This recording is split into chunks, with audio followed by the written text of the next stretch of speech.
Mars, magandang buhay. Another day, another vlog. Maaga pa nga lang yan mga Mars ay gumising na ako upang igayak sa school ang aking anak. Bilang isang ina mga Mars ay maaga akong gumigising at ginagayak ang aking anak ganun din ang mga gamit ito papasok sa school. Nagpakulong na rin pala ako ng tubig ni Kuya dyan at siya ay maliligo. Tinupi ko na rin pala ang higaan dyan dahil dyan sila mag-uumagahan. At ayan nga, nagising na rin ang aking anak na si Lia. Tinupi ko na rin pala ang aming higaan dahil dyan kami mag-uumagahan.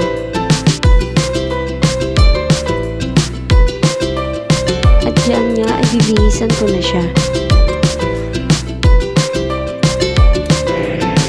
At ayan nga, kain tayo mga Mars.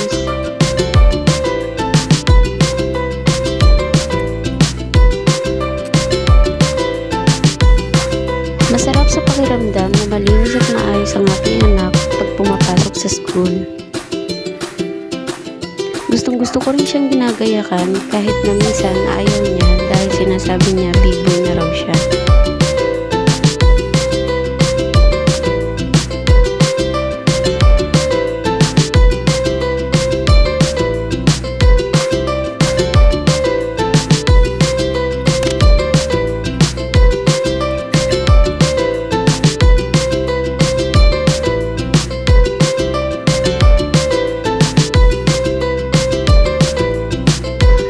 Ayan nga mga Mars, at ihati na namin sa school chicken.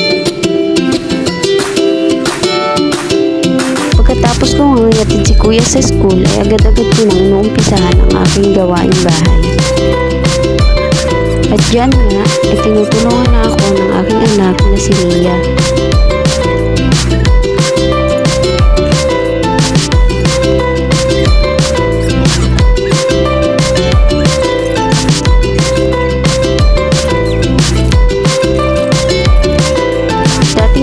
Ay sobrang liit niya. Hindi ko nga akalain nalalaki siyang ganyan at nakakapaglakad.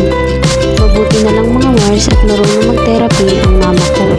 Talagang pinagtiyagaan ng mama ko halos araw-araw mga Mars. Tinetherapy niya yung anak ko. Halos araw-araw pinanghihinaan ako at nawawala ng pag-asa. Pero thank you pa rin kay Lord dahil ganabayan niya ako. Halos araw-araw din mga Mars o linggo lang ang pagitan dahil palagi kaming nasa ospital noon at nagkakasakit siya. Laking pasasalamat ko talaga kay Lord dahil ayan, lumaki siyang malusog, maganda, gaya ng mama. Char!